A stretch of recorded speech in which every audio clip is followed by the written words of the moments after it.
What did you find then on the economic development side? So these counties that were more heavily affected because they had more Chinese workers as a share of the workforce before the Exclusion Act, how did they perform in terms of economic development compared to the other counties with few Chinese? We found that they lost more Chinese workers. That's not surprising because they have more Chinese workers who lose. The thing that was more surprising to us is what happened to the white workers.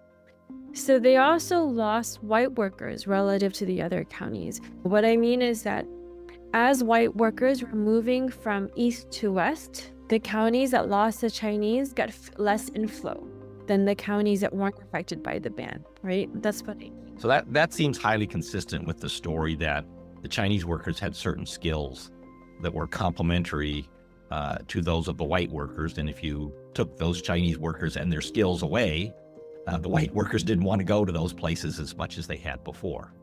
Exactly. And the data actually tells us what the Chinese workers were doing, right? They were working in services, they were working in hospitality, which in the historical context in the West, in these little towns in the West, hospitality means that you run or own a bar, you run or own a hotel, and a hotel slash bar. These are pretty crude operations.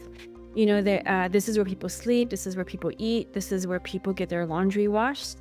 And so you can imagine if the Chinese, if a few dozen Chinese guys were running this and they leave and the hotel shuts down or the bar shuts down, then that's bad for everyone.